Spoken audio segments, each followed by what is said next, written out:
प्यारे प्यारे व्यूअर को मेरा प्यार भरा अस्सलाम वालेकुम। उम्मीद करता हूँ आप ठीक होंगे, खैर खैरियत से होंगे। आप देख रहे हैं मेरा YouTube चैनल अज़लान ऑफिशियल।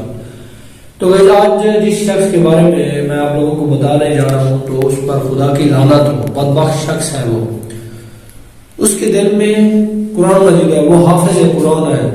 अगर आप उसके बारे में पढ़ेंगे या आपको उसके बारे में पता चलेगा तो आप भी कहेंगे कि लानत हो इस शख्स पर। इस शख्स को भरे बाजार में लटका कर आग लगा दी जाए, कोड़ों से मार दिया जाए। और हुकूमत को भी चाहिए कि ऐसे कानून बनाए जाए जिसके तहत ऐसे बंदों को भरे बाजार में लटका कर मार दिया जाए, ताकि दूसरों के लिए एक सबक बन जाए। ये जो बंदा है ये हाफिज कुरान है, इसके दिल में कुरान मजीद है। इसने क्या किया कि ये लाहौर में कुछ अरसे से बच्चों को कुरान मजीद मुख्तलिफ घरों में जाकर कुरान मजीद पढ़ाता है।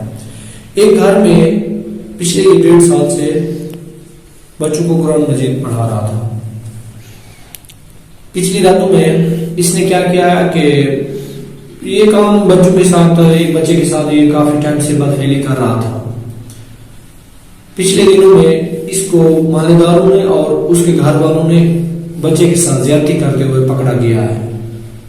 उसने इसको काफी मारा, पीटा और इसके बाल वगैरह उतार लिए और इसके मुकदमा भी इसके ऊपर, आप मेरे पीछे देख सकते हैं, इसके ऊपर मुकदमा भी कर लिया। कहने का मकसद ये है कि देखो ना, ये कुरान मजीद पढ़ाता है बच्चों को और इसके काम चेक करो। इस पे खुदा की लानत नहीं होनी चाहिए और हुकूमत को भी चाहिए कि ऐसे कानून पेश किया जाए कि ताकि ऐसे लोगों को सबक मिले।